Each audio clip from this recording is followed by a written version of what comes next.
You and Faison had a situation. How so many people beef with Faison? Oh, man, this is the thing about Faison, man. Me and Faison didn't really have beef. That's It's a misunderstanding, my man. No. But Faison likes me. He like you now.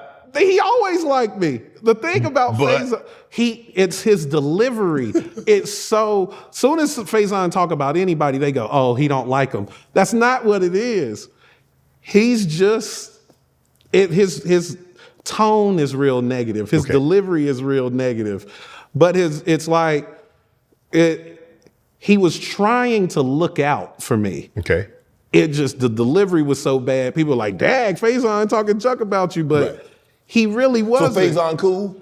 Faison is cool. The thing with Faison is, I think people don't understand his perspective. Okay. Faison, he was there for Def Comedy Jam. He was there for Friday. He's been in hit movies. He did sitcoms. Parenthood was a successful show. Mm-hmm. He's seen all part of what this industry is. Yes. And so he's very knowledgeable about what it is, but it's shifted. Yeah. So it's a whole different, from when he started to where it is now, it's a whole different thing. So the things he'll say stuff that's true, but it's not true in today's time. It's not true in today's time. And it would actually benefit my generation to learn some of what he's talking about to be able to, utilize it today. But he would have to understand that things have changed a whole lot since then. Right. But I think it's just a generational thing, and that will always be a thing. It is. It will always be. There's a thing. a gap. It's kind of like now. Yeah. But I get it. Ali Sadique. I had Ali, and he's great. He actually put your special on his page. Listen, can't nobody tell me nothing about Ali Sadique.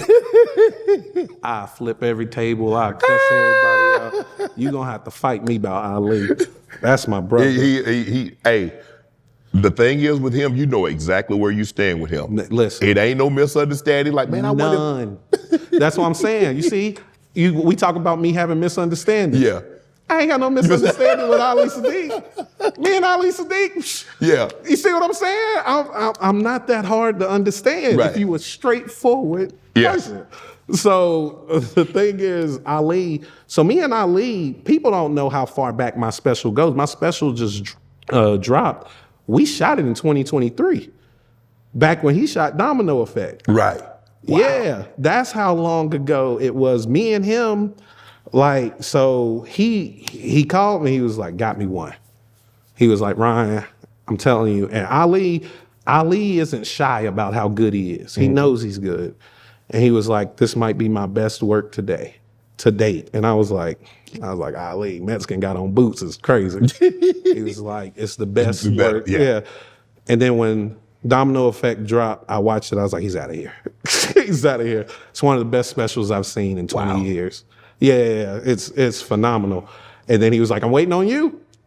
When yours coming? And I was like, we shot it. And then, like, he was with me. I kept talking to him about all the, like, stuff I was running into, man, all of the ups and downs and how difficult it was for me. And then even if I was wanting to follow his blueprint and take it to my YouTube, I lost my YouTube page. How you lose?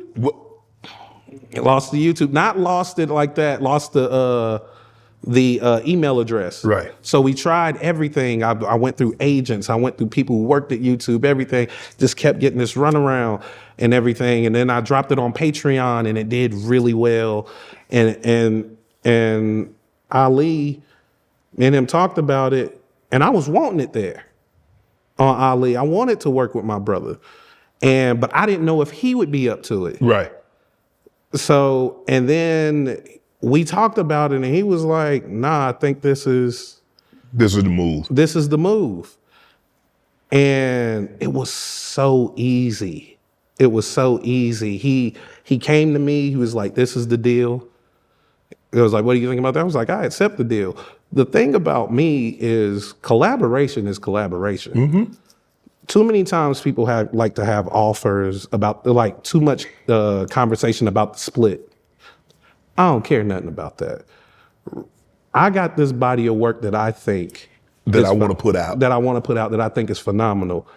You have an audience that you have curated that likes stand-up comedy. I have an audience to also add to this audience. Let's make this and we both have had our run-ins with the industry not respecting great art, where it's just about like how many people you can move. And it's not about how great the body of work is. And so I had offers. There's this idea that I didn't have nowhere to take it or nobody wanted it or not. No. Like there were plenty of people who saw the value in it, but I understood. But you also understood the value in it. I did understand the value in it. When I made the announcement that I was just going to keep it to myself, Dave Chappelle texted me and was like, "This is how you do that." And that's when I knew I was making the right decision, because I was like, it's so I know it's getting around and it's being seen, because how did it hit your desk? So I was like, all right. So that was when I put it on Patreon initially. Yeah. When I moved to Ali Sadique, that's when I was like, and me and Ali have always respected each other and respected our crafts. But it's a perfect marriage of people who love this, respect this, and respect each other, and want to see not only the art but our people grow and thrive in this. Yeah. So it's like, this is just the beginning. I want to be able to do for others what Ali has done for me. Yeah, I think the biggest thing is that we want you to do well. We just don't want you to do better than us. Yeah. Because then if you do better than us, the first thing, I put him on. Yeah. Ali don't ever do that. Wow. He don't never do So that. you recoup your investment. Yeah. Yeah, I did. Yeah. But, and that's the thing about the whole comedy beef thing, right? Like when you say I bump heads with people, I got so much help on this journey. This is literally what the journey looked like. It was, first we went to Shop Me. It was people, they were like, I don't know, whatever. All right, so we'll shoot the special ourselves. The day I decided to shoot the special myself, started to have the conversations, I was walking in LA, ran into Matt Rife. Damn. Yeah, Matt Rife was like, I got 2 specials on YouTube that I shot or whatever. I can walk you through it, tell you all the things. Here's my information, boom, boom, boom. You know, because we beefing out here. So he did that. Ali walked me through, told me how he did his. And then I was like, okay, so I'm gonna shoot. I need somebody to do. So I went and performed. My manager had been introduced me to Royale Watkins. Royale Watkins directs a lot of Mike Epps specials for Netflix. So he knows, he know all the people to get that you need, the setup and everything. Everything, right? He was like, he started flying out to different cities to watch my set. He was like, yeah, this is something special. Let's do it. And we worked together. And then my manager, Drew Tillman, he introduced me to Chris Burns over at Live Nation. Chris Burns at Live Nation was like, I've seen you work.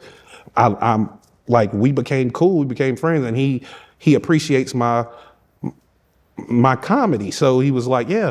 So he set me up with Live Nation to start doing the House of Blues. Yeah. So I was like, okay, so now I'm getting theater work. I can prepare for this special. But I was like, I don't sell enough tickets to do theaters everywhere though. So I ain't gonna get as much run as I can. Phone rang. Hey, Ryan, it's Jill Scott. I was wanting to do comedy for my opening act for the 20th anniversary of my first album. And this is where the funny part about me and the whole like imposter syndrome, I was like, that's dope, Jill. You should get a comedian to do that.